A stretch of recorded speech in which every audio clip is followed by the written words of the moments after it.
What's up guys? So welcome to the crazy forests of BC for another Q&A. Can you see this?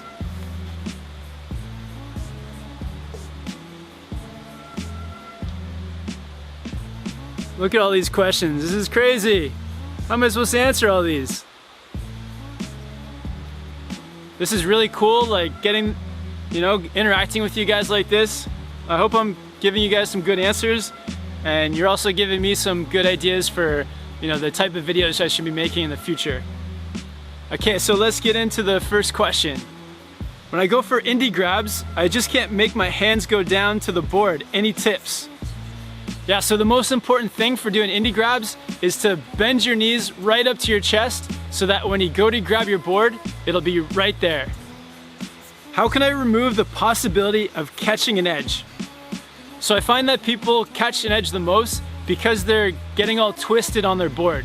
So what I mean by that is when they're on their toe edge and their upper body is facing downhill and they're all twisted and off balance. So make sure that your upper body is square to your lower body, and that will greatly reduce the risk of catching an edge.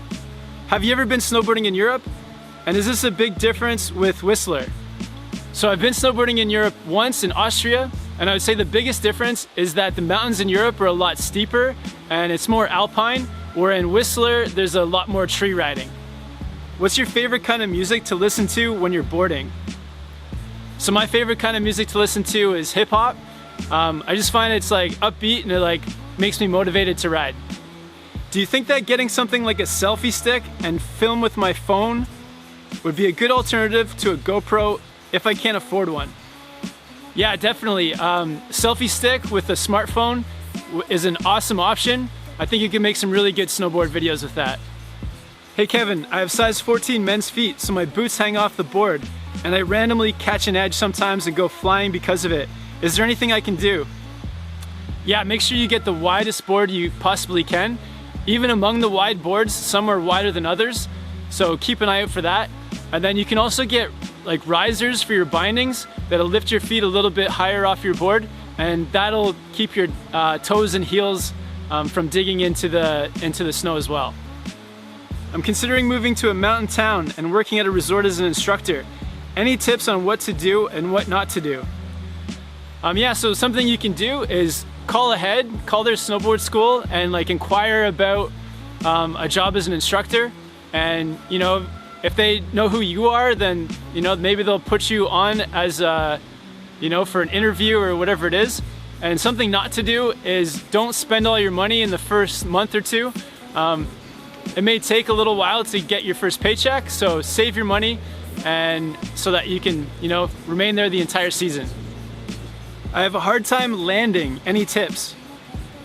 So if you're not comfortable landing, then you may want to practice riding with more speed, because you have a lot of speed when you land and you have to be comfortable with that.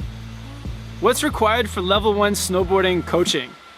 So when I did my level 1, the requirement was that you had to do intermediate style turns, which are basically just sliding turns. And you have to be doing them technically well. So if you can go on their website, find out what the requirements are, and then practice riding. Actually, the best thing you can do is to find somebody who has their level 1 and then ride with them, and then they can give you some tips on how to tweak your riding so that you can pass the course. Scariest snowboarding situation. So my scariest snowboard situation was I was traversing across a big cliff on just a really narrow path, and it was me and my buddy, and in front of me was a skier, and he had taken his skis off and he was walking in his ski boots, and I was about 2 feet away from him when suddenly the snow gave out and he started sliding down towards the cliff, and he was screaming and yelling and trying to grab onto the snow.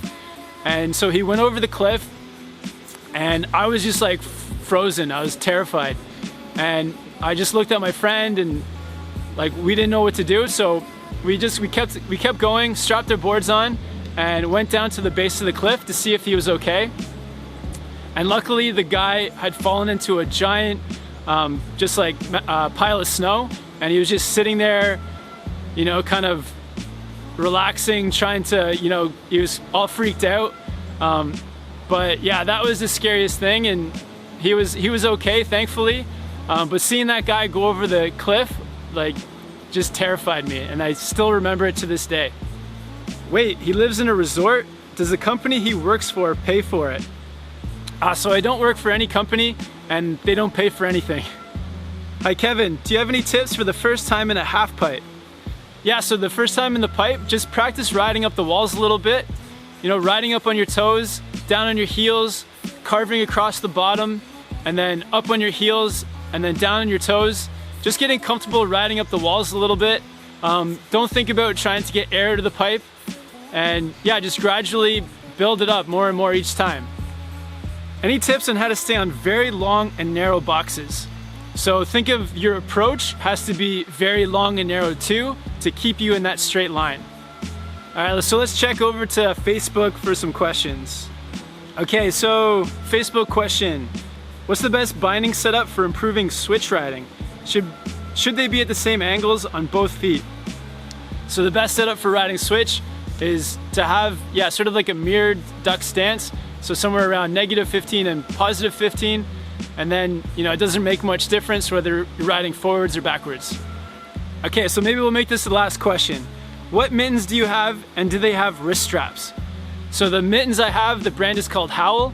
They're really good mittens, but they don't have wrist straps. And that's actually one thing that I really wish they had, because every time I take my mittens off on the chairlift, I'm always scared that I'm gonna drop them. So the next pair I get, and if you're gonna get a pair, definitely look for wrist straps. Thanks for all your questions. If you want your question answered, make sure to leave it down in the comments or on Facebook or Instagram. If you want to help out the channel, remember every time you see this face or hear my voice to like the video and share it with your friends. Pretty soon I'll be doing the Q&As on the mountain with lots of snow instead of all these trees and leaves. All right, so talk to you guys soon.